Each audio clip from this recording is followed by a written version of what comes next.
listeners, how are you?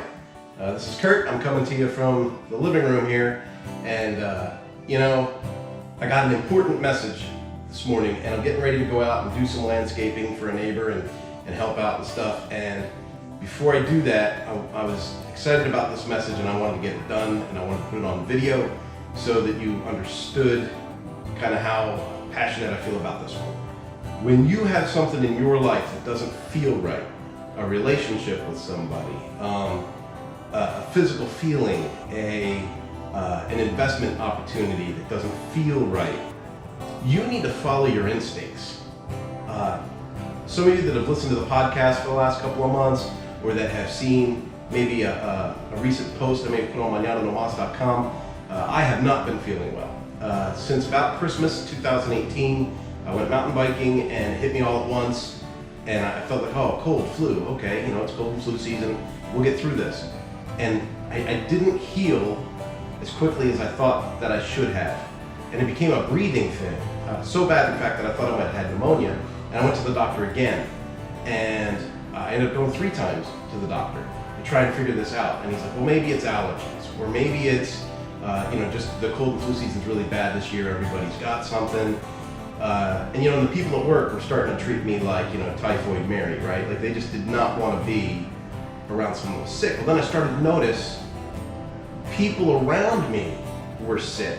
My desk was kind of in the middle here, and I had 1, 2, 3, 4, 5, 6, 7, 8, 9, 10, 11, 13 people that I know were battling some type of illness around my work area inside the office.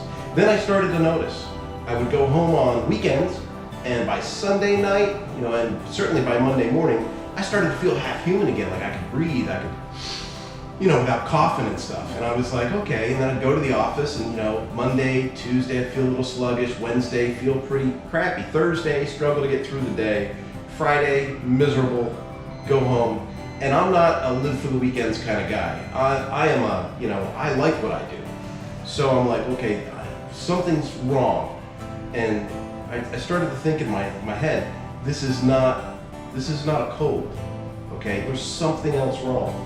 And so I paid attention to the vent cycles at work and things like that, and I really started to believe that there was something wrong with the ventilation system. And I started to look at how many other people weren't feeling well in my immediate work area. So I did what I thought was the right thing to do. I wrote it down and I sent it to HR and building management, and I said, hey, I've been documenting when I feel good, when I feel bad, and the cycles of the vent system, and I think that there's something wrong with the vents. And man, my coworkers started to treat me like I was crazy. It's all in your head, it's psychosomatic, everyone's sick, it's this time of year. And don't take this out of context, I'm not beating my chest, but as someone that rode a bicycle 75 miles a week before getting sick, I feel like I'm in tune with my body, and I know what my body's telling me. And my body wasn't telling me I had a cold. My body was telling me something else was wrong. And the doctor's like, you don't have pneumonia, and I just had blood screens and stuff done. I don't have cancer, or anything like that. So, what is it? I'm trying to figure this out. So what I did was I extricated myself from the work area, and I put myself in a separate part of the building that has a different, different ventilation system. And I took a little bit of heat for that. People that I didn't expect to give me heat came back and said, oh, what are you doing back here? And they're not gonna let you stay back here. And I'm like, I'm in my 50s, I'm a manager. If I decide to put my laptop in a treehouse, I should be able to do that. Like, let's not be ridiculous. I'm here, my work's getting done, my team's getting their job done, everything is good. After 3 days in seclusion this way, I felt right as rain. I felt really good. My voice started to come back. I wasn't coughing and hacking as much.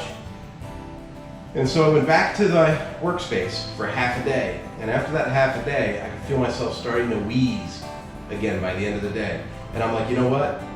It's not in my head. Like I'm trying to, I was really, really self-critical. I was like, okay, am I overplaying this? Am I being paranoid? Is there something wrong with me? And as I was leaving the office for lunch yesterday, I see this guy pulling a giant cart full of filters out through the parking lot. And I said, hey, brother, put new filters up on the roof. Great, good job, clean up the air. And he goes, oh yeah, we fixed the dirty air problem too. And I said, excuse me, what do you mean about the dirty air problem?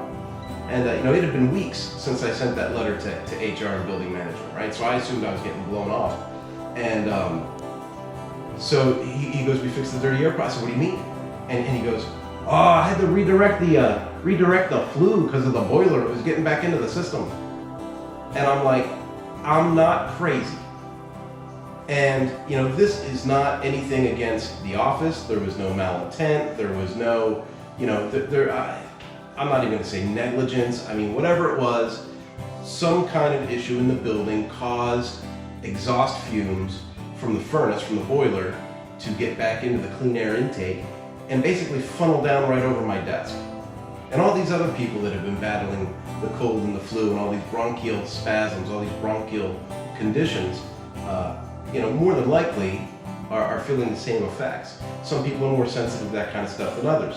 As someone that bicycled 75 miles a week and was very dependent upon his breathing, I was hit pretty hard with this. And like I said earlier, my desk is in the middle of that work area. So I'm sure that as the air funneled in, I was kind of a concentration point for that. But my message, don't forget this. When you have a gut feeling that tells you something's not right, if you're a parent and other adults are talking about a situation and they're making it sound like your kid's involved, right? And they're making it sound like, well, your kid's blowing it out of proportion or something. And you talk to your kid and your kid's like, oh, they make me feel weird, Dad. Follow your gut. There's nothing wrong with your kid. Those people are probably screwed up, right? When you're in an atmosphere and you physically don't feel well and you're in tune with your body and you kind of know something ain't right, something's not right. And don't settle for status quo. Don't settle for, yeah, we'll look into it. Take action, and your health is worth everything. And I am really, really glad that I followed through, that I put it in writing, and that I made sure that things got handled. Now, do I think they're going to make some giant announcement at work and tell everybody like, hey, we're so sorry, but now this is fixed and hope y'all feel better soon? Nah, I'm pretty sure no one's going to say a word, and I'm pretty sure the guy that told me about the repair on the roof is probably going to get fired. But you know what? Life is life. I owe it to you guys to let you know, take action, follow your gut, follow your instincts. You're not stupid and you're not crazy. Do what you gotta do. All right? Manana No Mas, folks. And I'll catch up to you later. We're gonna make a whole bunch of new content over the next couple of weeks for a new course we have in the learning management system. And I'm super stoked to take that up a notch. Have a good one.